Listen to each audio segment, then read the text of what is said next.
when I was like 2 years old. As you can see, I was living in the countryside, and I do think this defines a lot of who am I now, because I love contact with nature, and this has become a very important thing in my life and through my life. And I actually think this last 2 years of pandemic has really shown everyone how important it is to actually access nature and be in contact with nature as much as you can. But I do want to say, and probably the first couple of pictures that you see here, I think part of having a very happy childhood really allowed me to create those foundations that have settled my purpose in life. And I must say, of course, I consider myself a very fortunate person because I come from a very beautiful family that has taught me very important principles and values that I have been able to keep through my life. And that makes me quite proud. And of course, I've always been very close to my family. You can see a picture there with my dad holding me, which is quite unique because at the time, probably not many men would do a lot of the caregiving, but my dad was very close on just like taking responsibility on the caregiving as well. And I also want to say that's super important. And now that I work on early childhood development, I know how important it is that no matter how busy men or women are, how important it is to have that nurturing care and attachment on the very early years. And I wanted to share this with you because I think this are some of the important milestones in my own pathway. Then you see a couple of pictures with me and children. Children have always been one of my biggest passions in life. I would say I love children. I've always been working around policies and programs, either in my home country in Ecuador or at a regional level or now at a global level, just making sure and ensuring that all children have a good start in life. I honestly think that investing in the very early years is the best investment that any society can do. And not only because there's a lot of evidence of the economic return you can get through investing in the early years, but I actually think that the social return that you can get from investing in the very early years is the best thing. So if I have to introduce myself, I do love children. I love working with children. I think children are not biased towards many of the conceptions that we have as adults. So I always like speaking to children, learning from children, listening to their views, to their dreams, to what they think and they want in life. The other important picture here, you might see that's me on my early, I was probably 10 years old when I started playing basketball. Sports is one of the big things in my life that has taught me very important principles as well. So I think a lot of my values and principles come from my family, but also from sports. And what you can learn on, and especially in a sport like basketball, where you basically work as a team and you need to follow a strategy and you need a captain that allows you to make good decisions and win the game, but sometimes also like lose games and learn that losing is not always bad, but there's always something you can learn either winning or losing. But the important thing around this is the team. And I would consider myself a team person. I love working as part of a team. I love taking my team towards accomplishing things that can change the life of other people. And then on the left corner, you can see my partner. My partner is one of the persons I admire the most. He used to work for a bank for 16 years, and all of a sudden he decided to stop working for the bank, and he dedicated his life in a nonprofit organization as a volunteer himself in indigenous communities in Ecuador. So Michele is one of the persons I admire the most in life, not only because he's my partner, but because of what he does in life. And then I wanted to share a couple of other pictures because I think it's also important. As I was telling you, I consider myself very lucky because from my different pathways through my life, I've also been able to meet many important people that have inspired my work as well. And I decided I wanted to select Amartya Sen, who's the picture on the left. For those of you who don't know Amartya Sen, he is one of the big thinkers on the different ways of development. So he doesn't think development is just about increasing GDP. It's also about considering a more sustainable way of promoting the well-being of people. So Amartya Sen is one of the, for me, one of the economists that basically transformed the way of seeing the development world and really understanding that people need many other conditions in order to be successful in life.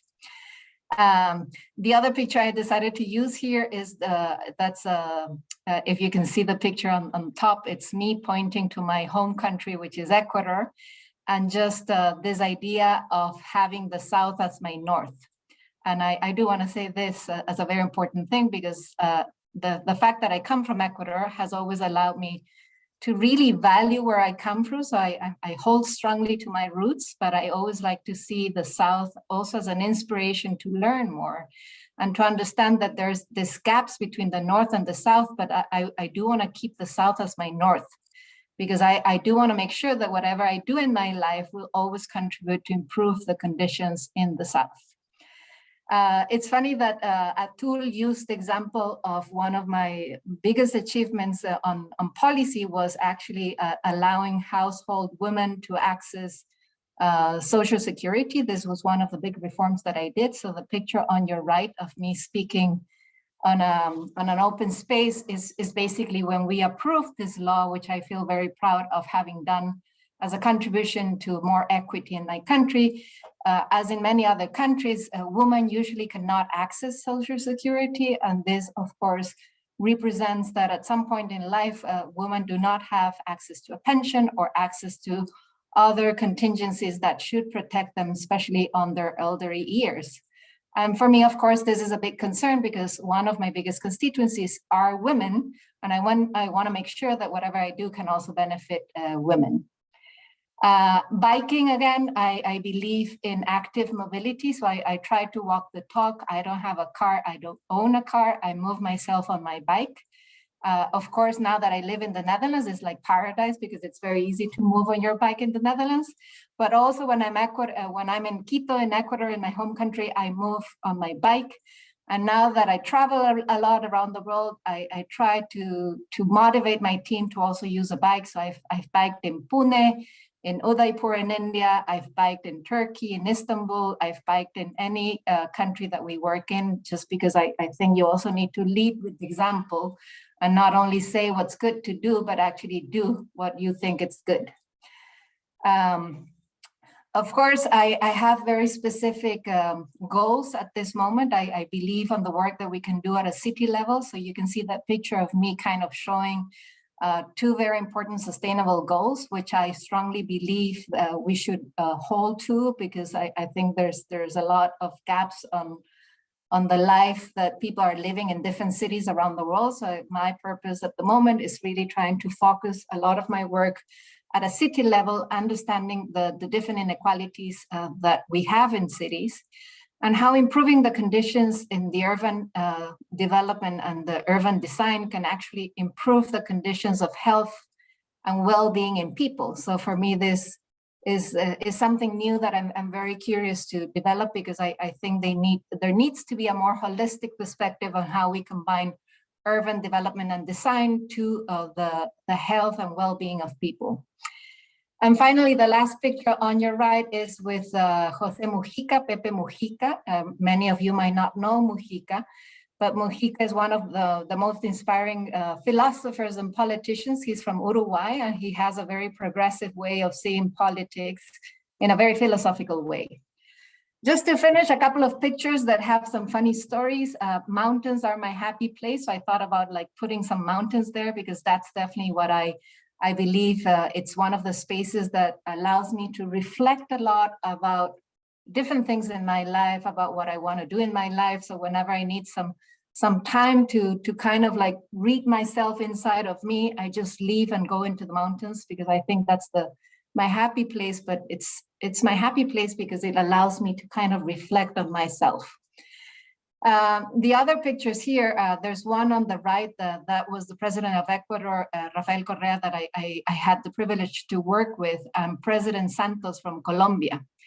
And as you can see, we're wearing biking gear. So again, that's me on my bike. But the funny story behind that was that I really needed to convince President Correa that we needed to invest more resources on the early years.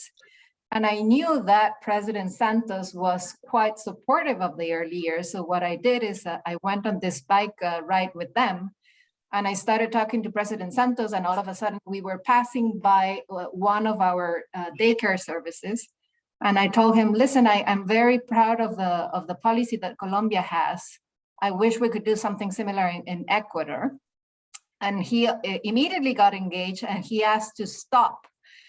So it was really interesting because, of course, this was part of a big presidential agenda. So you cannot just like stop in the service.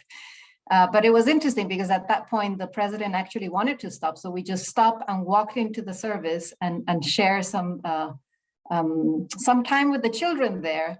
And again, for me, the message here is just how important it is, no matter how high you might be in a position, to take the risk to basically make others be more sensitive about some very important issues, and basically to connect to people, in this case, to connect to babies, to connect to toddlers, to connect to those citizens that need more attention and that sometimes won't have the voice to speak up.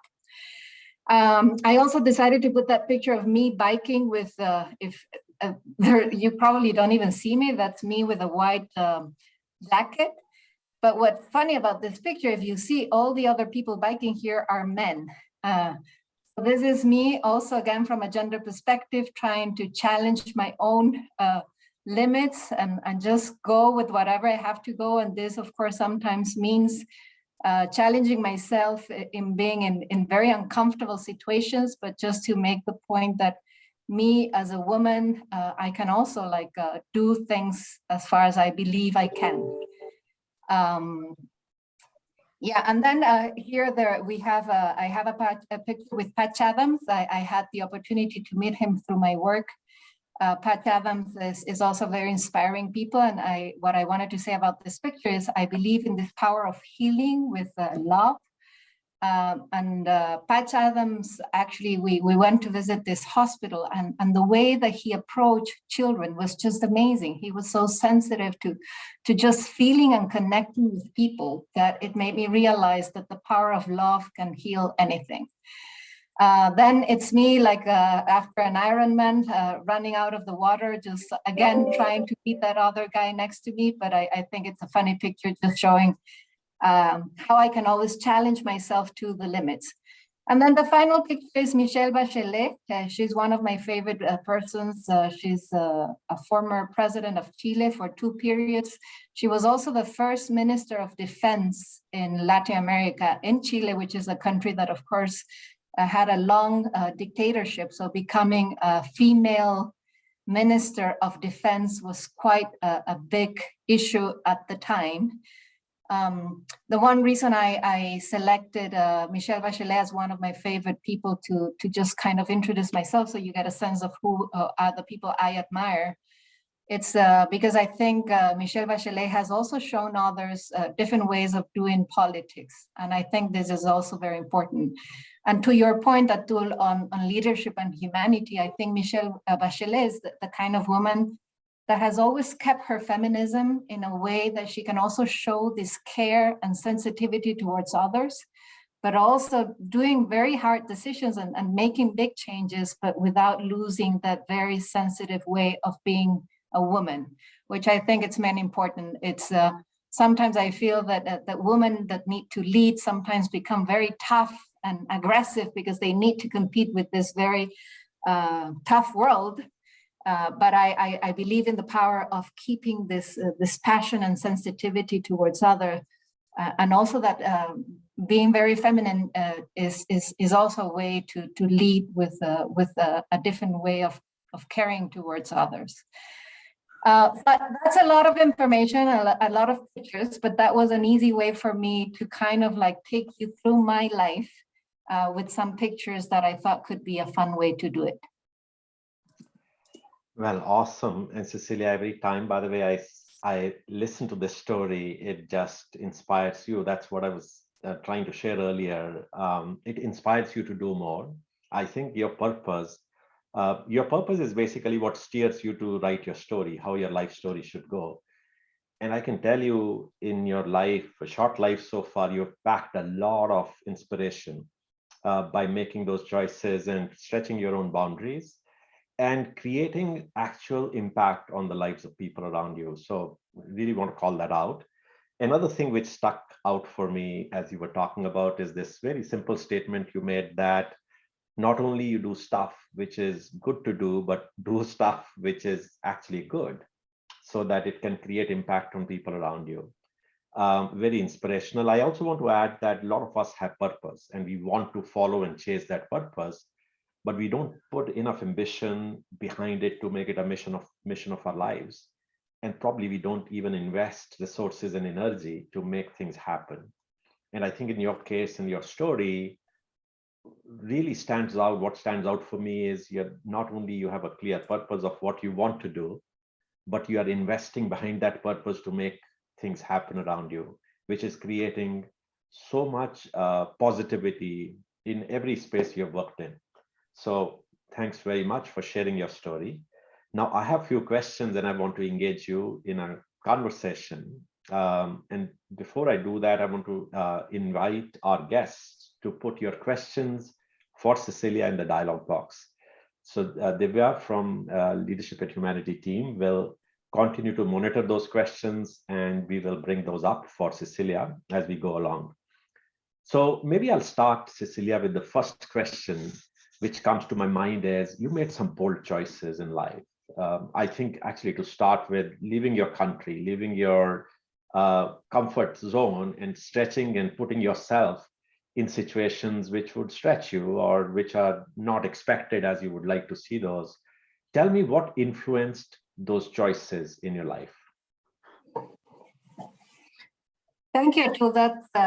That's an interesting question. I think, as you say, I think I've always been moved by my passion. No, so for example, on one of a tough decision, which was moving from my country, which I really love, was because I wanted to experience what would it be like to work at a global level. So I have experienced a lot working in rural communities, and then I had the opportunity to work in regional projects, and then I had the opportunity to work at a national government. So I thought, well, why not? I can try to do something at a global level. I knew the Bernard Van Leer Foundation because I had done a research many years ago. So I thought, well, I love the mission of the foundation, which is working with young children and with early childhood development. So it was almost like an opportunity that was presented. But to tell you the truth, I also thought it would be good to be away from politics for a little while, because I think that once that you start working in the political, and I think this happens in any country, I wonder how others feel about this, but many of the people who decide to dedicate their lives to politics, then they end up doing politics the rest of their lives. In my position, I thought, okay, I've been working for the public sector. I've been involved in politics for almost 10 years. I think I need to stop and reflect and learn. And that's why I made this choice. I really wanted to make sure that I could take some time to reflect what was my process of doing this work for 10 years, work at a global level, meet other people, connect with other people, understand what were the other challenges that other countries in different regions were having. And of course, I always want to go back. I do feel this commitment to my country. So I always think, okay, this is for me like a temporary experience. I want to make sure that I can go back to my country, to my region, because as I was saying before, my north is the south. So I want to make sure that I also don't get too comfortable in the Netherlands, because I think I want to make sure that I can, it's almost like giving back, right? Like my country has given me like unlimited opportunities to be who am I. And I always feel this responsibility of giving back, of making sure that whatever when I go back, I'm prepared and I know what I want to continue doing and contributing to my country and to my people. So I do feel that strong commitment. Well, this is fascinating. And I think the sense I'm getting is, Cecilia, as you start to get comfortable in your present environment, you start to look for new challenges, new opportunities. And I think that's, again, a lot to learn from, because while chasing your purpose, there are situations when you have to really put yourself in a zone of discomfort and stretch what is possible. And I think in your case, thinking of paying back and paying forward actually, on the basis of what you've learned and what you've gained is, again, very inspirational. Let me transition to my next question, which is, you are an inspiration to a lot of us. And I want to check with you, Cecilia, who are the humans who have inspired you to do what you do? I think many people, so I would have like a long list of people. I think I mentioned a couple when I was presenting myself. So Michelle Bachelet, Jose Mujica, I think those are two persons that I know at a personal level and have been like an inspiration to who am I. But I would say other people that inspired me, Wangari Maathai, she's from Kenya. She was a Nobel Prize. She passed away, but I think I always follow her work, and I recently met her daughter, Wanjari Maathai.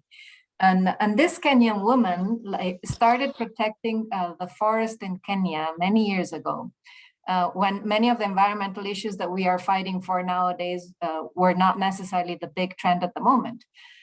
So for me, those kind of women are very inspirational, because coming from a culture and a context where they strongly believe on the connection with nature, they were able to defend this purpose.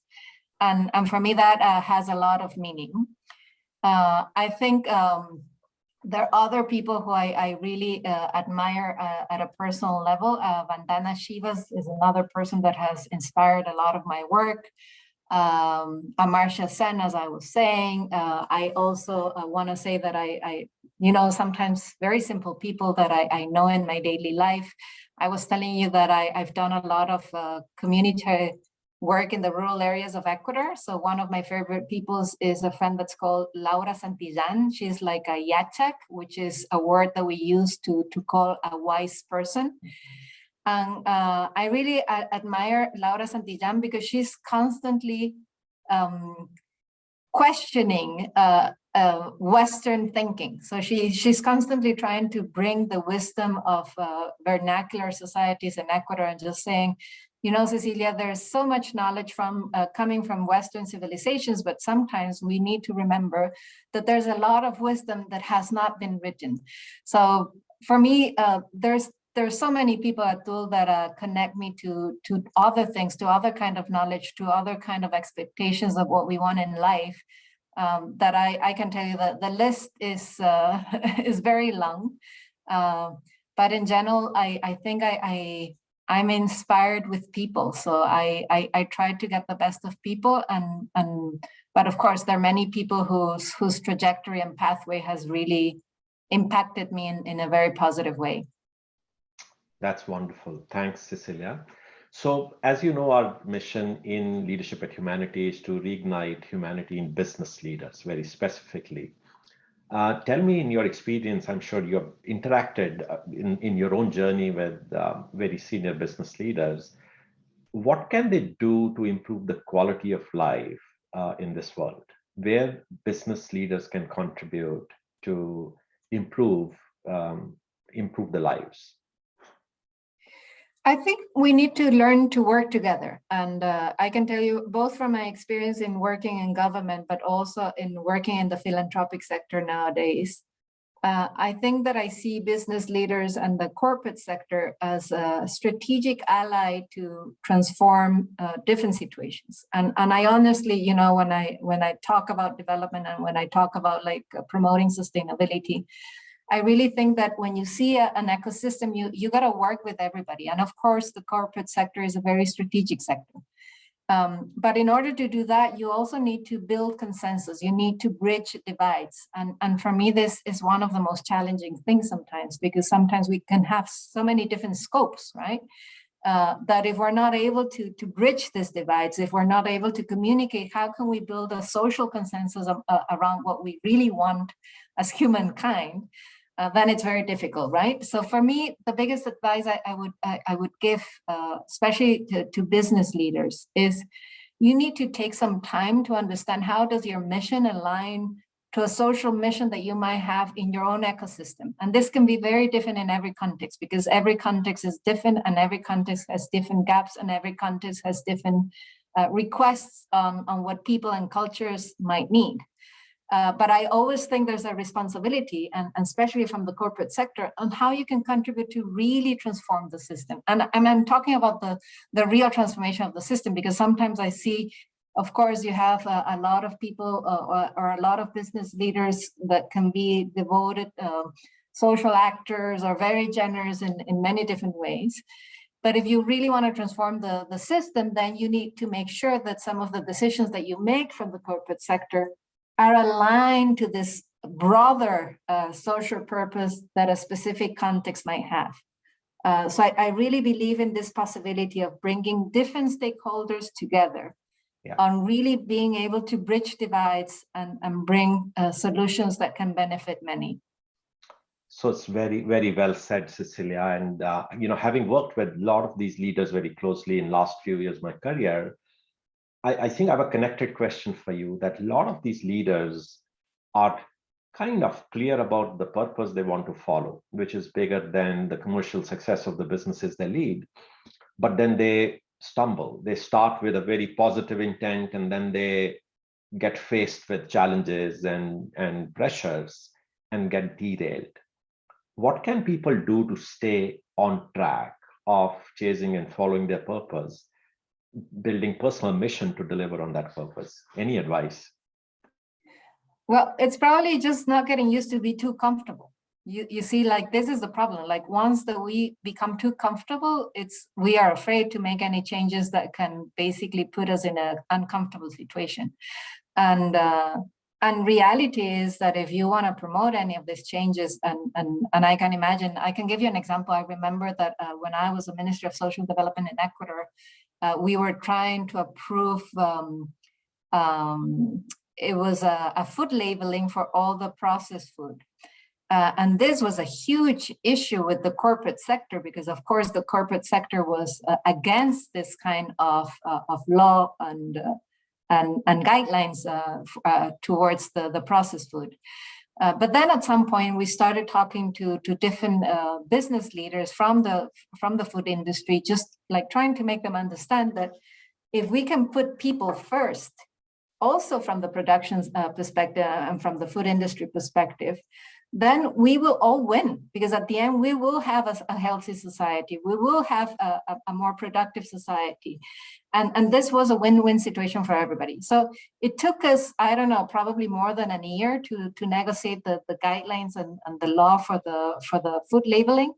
But I think it's a good example of how you can really kind of like bridge those divides, and you can understand that what you need to reflect is on the mission of the work that you do. Is this mission really contributing, adding value towards making a society be better? And when I'm saying better, not even like more equal, because I know that could be like more challenging for some sectors.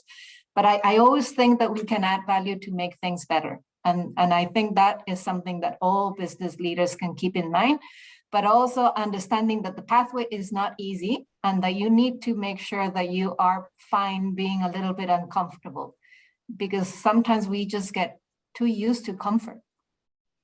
I think so very well said. So thanks. Now, I see some great questions coming up, Cecilia, in the dialogue box, and I'm probably going to wind up with my last question, and then we'll shift to the audience. So my last question is, the world knows a lot of your talents. And we just heard from you where your impact is so broadly visible. But tell us one or two talents which the world doesn't know, which is only Cecilia who's aware of those. That's a difficult question. I think, I mean, I don't know if it's a talent or how I would classify it, but I think something that probably many people don't know, I love mountains, but I probably didn't mention that I love climbing mountains.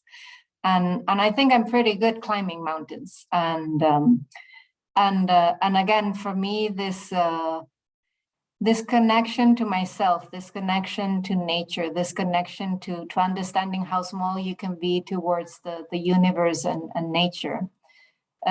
And really kind of like just letting it go and trying to see farther than what you can actually see from a normal perspective is is something that I probably would like to share with the world that I don't think the world knows. And it's a very personal experience, but I think for me, mountain climbing and just being able to go beyond your own strength and just kind of like challenge yourself towards going higher, but also with understanding the risks around you. It's almost like a metaphor of life, right? Like you got to keep going no matter what, but then you're always aware of all the different risks that you might have around you.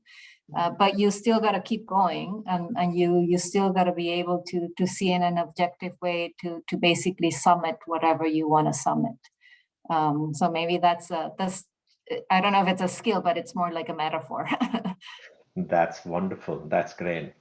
So I can go on and on. I love these conversations, but I see some great questions, Cecilia, which are coming up in the dialogue box. So instead of maybe me rephrasing those questions, let me actually ask, starting with Bhaskar. Bhaskar, if you can come on mute and share your question to Cecilia. Bhaskar? Yeah, I'm myself. Yeah, can you hear me? Thank you, Atul. Yes, for sure, yes.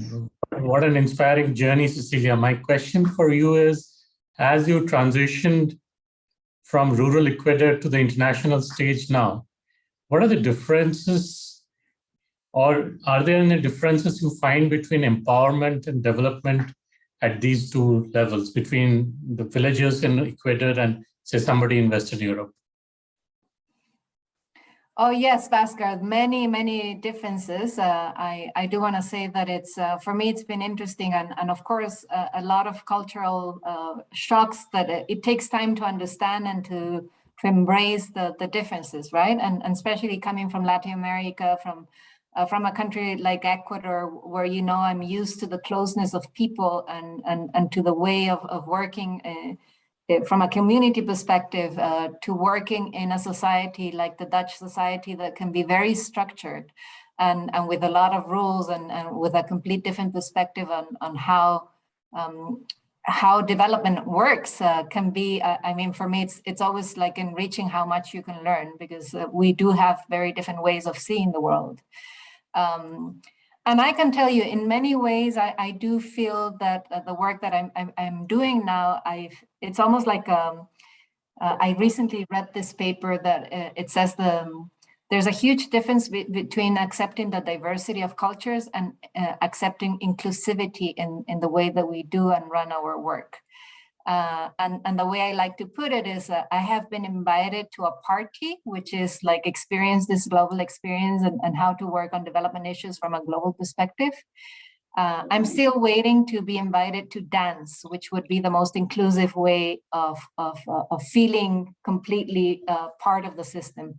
I think there's a lot of work to do to be inclusive societies. I still feel there are big gaps to actually work on really being an inclusive society. I'm not saying we're not. I've been very welcome to this country and to the work that I do, but I still feel there's some resistance sometimes on having somebody from the South leading an organization. And that's always interesting for me to learn and see how you can overcome those gaps. And of course, when I compare it to the rural life, it's so different because, in the rural life, the simplicity of things have so much value. And I think the more developed a society is, simple becomes invisible. So I sometimes like to keep my rural background very present in my life, because I think we still have to be, or we need to acknowledge how important it is to see simple things and to bring simple things to our life and to our way of doing things. So sometimes it's not making things complex, it's about making things simple. Awesome. Thanks so much. Thanks, Bhaskar. Thanks, Cecilia. So next, I'm going to go to Rubina. Rubina, can you come off mute and share your question? Hey, hi, Atul. Hi, Cecilia. I hear you, how many bridges you have been building across working in, social sector, social development, bridging the gaps. You spoke of inclusivity, each of it has its own challenges and opportunity. I really want to know, what is your practice while you manage so many different challenges that keeps you afloat, that keeps your head always high? Thank you, Rovina. That's a great question. As I was saying, I do a lot of sports, and I do think for me, being very rigorous and disciplined in practicing sports every day. So I run a lot, I bike a lot, I swim a lot, and this is like a constant in my life. And I do believe this brings me a lot of strength, but also a lot of physical and mental health. So I do want to say, for me, this is also something very interesting that I learned in the Netherlands. You know, in the Netherlands, it was the first time I heard about burnouts. I had never heard about burnouts in Ecuador. Not because we don't have burnouts in Ecuador, but probably we don't have the privilege to get burnouts. So honestly, I learned about burnouts when I moved to the Netherlands. And for me, it's been really interesting to learn about this conception of the burnouts and the well-being that people are expecting in their workspace, which I completely agree with. But I also think that every person has the responsibility to take care of themselves. And the way I like to keep or to take care of myself is by making sure that I can take daily time for myself. And as I was saying, for me, an important thing to do for myself is, of course, to exercise and to make sure that I'm liberating all my negative thoughts and energies, but also that I'm recharging myself with strength and positive vibes. So I love doing that. And the second thing that I would always think it's something that is very difficult. It's very important for me as a personal practice is to keep my close friends close and to dedicate time to those people that for me are always like a sound voice. So for me, in any position I've had, I always have this key people, which I would consider my mentors, my friends, but that I can always reach to discuss those concerns that sometimes it can be very simple concerns, right? Like things that are probably not even important, but it's just making sure that I'm dedicating time to speak up about those things, to really make sure that I'm sharing these thoughts with someone. So always having a selected group of friends that can be your soundboard, I find it very helpful to keep me going, basically. Awesome. Thanks, Rubina. Thanks, Cecilia. I'm going to shuffle it a little bit. I'm going to ask next Sakshi. Sakshi, you can come off mute and share your question. Thank you so much, Ms. Cecilia. It has really been very insightful for me. I have one question for you, since you mentioned that you were working for a law that specifically spoke about equity for women. Through your experience, how would you address equity and equality in today's world? Considering that we are progressing, but in certain scenarios we aren't. So, yeah. Yes, actually, I think there's so much room to improve in any context, in any place in the world, especially when we come to gender issues. And again, of course, from an equity perspective, you want to make sure that everybody has access to the same opportunities. From an equality perspective, you want to make sure that we're all included in different things, right? I think everybody has a role on this, and I think this is where, especially when you have a position where you can make decisions and you can make things happen in a different way, this is the first step towards promoting equity. So, for example, in my case, I do make sure that in any recruiting process that I have, I do consider like women candidates as strong candidates for any position. I'm just giving an example of equity on the gender perspective, but I think there's so many different ways to talk about equity. again, also on equality issues, I mean, sometimes they're very simple decisions that can really kind of promote equality. And I can give you an example that happened a couple of weeks ago in the office. We have 2 bathrooms in the office, and there was always like a long-standing line for women, and there was never like a queue for men. So I was proposing the staff that we should have like gender-neutral bathrooms, because I mean, we got to make sure that we all have equal opportunities. And this might be like very little examples, but what I'm trying to say, it's up to us to really start changing like small things. And small things can happen from very specific actions that can promote more equal rights towards different things. But it can also be on the language we use. It can also be on the decisions we make. It can also be on the way that we are really including and inviting people to dance. And this is related to the metaphor I was using before, right? It's not the same to be invited to a party and to check the box on diversity than actually inviting somebody to dance with you and to really take responsibility on doing things and changing things.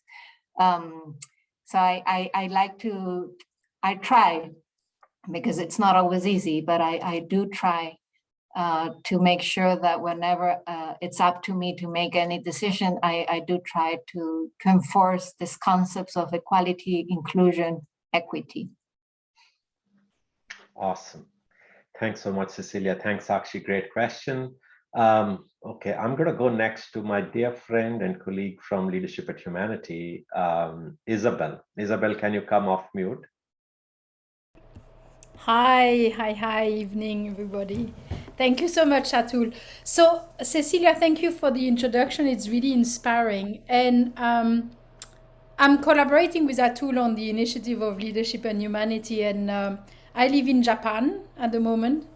And one of the things I'm passionate about is about making sure that whatever we develop and roll out through our initiative is truly global and not only a single story created by the Western view of what leadership and what humanity is truly about. So with your experience, what would you recommend we either add or take away from what you understand is the dominant view of what leadership and humanity looks like from that Western point of view, so we truly become global and inclusive? Thank you, Isabel. And I think there are many, I think we're still working on bridging divides, right? And I like using this word because it's this possibility of really probably even like the kind of conversation we're having now, you know, that is what should basically create these different reflections. I believe a lot in the power of communications and the power of really like transferring this other kind of wisdom that might not be based on evidence or proven in different ways that we're very used from a Western perception, right? And I'm not saying or questioning if that is good or bad. I'm just saying there are different ways to conceive different leadership styles. So what I think would be important is to understand that part of embracing diversity is actually really being able to embrace it. So sometimes it's not just checking the box of diversity, but it's actually really making sure that when you're talking about diversity, you're listening to others' ways of thinking. You're listening to others' ways of making decisions. You're listening to other frameworks on structuring things. Because sometimes we are used to make things in one way, and that's the way that works. But we should acknowledge that there are many different ways to reach the same outcomes. It's just the pathway might be a bit different, right? So for me, that's part of what we need to do is we need to be more flexible. I think the first thing is we need to be more flexible in understanding that in order to achieve specific outputs or outcomes, there might be many different pathways to get there.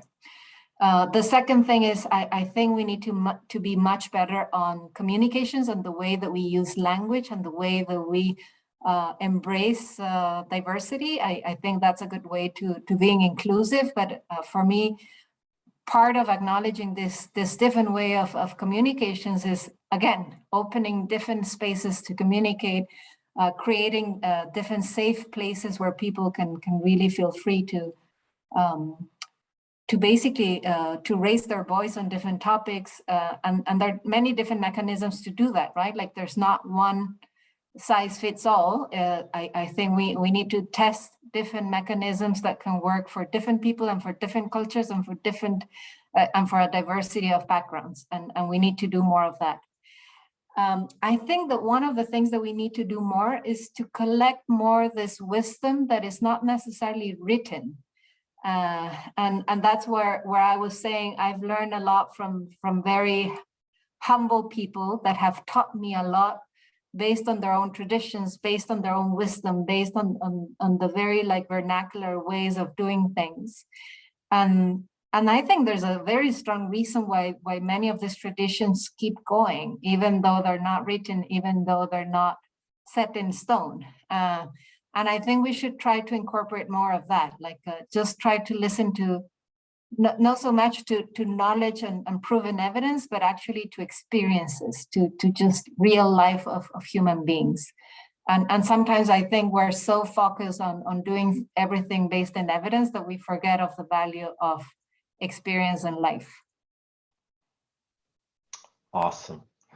Thanks, Cecilia. Thanks, Isabel. We have last couple of minutes, but I just want to add a comment. So I'm kind of stealing this time, Cecilia. You talked about wisdom from people who typically we would not even notice and we will walk across, but there's so much you can learn.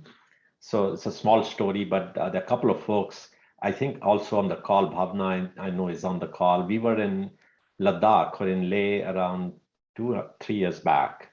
And there was this monk we were having a conversation with, and he made a comment, very matter-of-fact comment that, you know, if you're somebody, there is always somebody trying to pull you down. But when you become nobody, there's nobody interested in you. So try to become a nobody. And he just said it, and we walked away from that. And that started to roll in my own head for months later on about how, especially at workplace, you know, when you're dealing with decisions and all that, you know, people get so hung up on their egos and, you know, impacts and influences. And if you let go, how easy it becomes. And it's so right what you said, you know, we miss out on a lot of these good insights just because we are not aware. So we have kind of flurry of questions coming up. And I know we have 2 minutes. So I'm just going to take one. And I'm going to take this from Seema. Seema, you want to come off mute and talk about this? Hi, Cecilia. Hi, Atul. Thank you. It's a very good insight and quite eye-opening. And being in HR, we do face a lot of things. But my question is, like, sometimes, you know, you try to bring a lot of initiatives in an organization, but being in the leadership role suggests something, you know, the quality of life does influence investment decisions. And that's the barrier which is always there, you know, for as an HR. So sometimes we are, sometimes no, sometimes you know, defer for the time being. So how to, my question is how to handle this. So Seema, just to clarify, so how to handle making decisions around investments that can really promote the quality of life, would that be the question? Yes, ma'am. Yeah, I think, yes, again, I think it's very specific to every given context, but I think this is part of what we need to do more, right? Because sometimes, and I see there's another question around, like, for example, from the Bernard Van Leer Foundation and the philanthropic sector, how are you enabling the funding of our organizations in a way that is not so rigid? So again, this is for me like you need to make sure that you're being more flexible also in understanding the different contexts, right? And of course, for example, in our case that we manage funding and grants, we have to be careful in the way that we manage those funds because we're responsible for some of the outcomes. But for me, creating these opportunities and these mechanisms that can really become more flexible in understanding what do the different contexts and constituencies and organizations might need is very important in order to be able to be successful and to reach impact more than success. Awesome. Thanks, Cecilia. And I know we have more questions, and I'll probably reach out to you subsequently to make sure we address those. I so appreciate this conversation. I think we needed more time. It's always disengaging. I hope all our participants benefited from this dialogue. We continue to have these conversations in Leadership at Humanity, continue to invite leaders like Cecilia who are pushing the boundaries and setting vision, which all of us get inspired to follow. So do sign up for our next conversation with Elizabeth Hedefioy. We will be opening it shortly. And a big, big thanks to you, Cecilia. All the best, and we'll be in touch. Thank you so much. Thank you, Atul, and thank you, everybody. Great questions, and I really just enjoy being able to reflect. So thank you for that. Thanks a lot. Thanks. I appreciate everyone. Have a wonderful rest of the day, evening, night. See you soon. Bye. Bye-bye.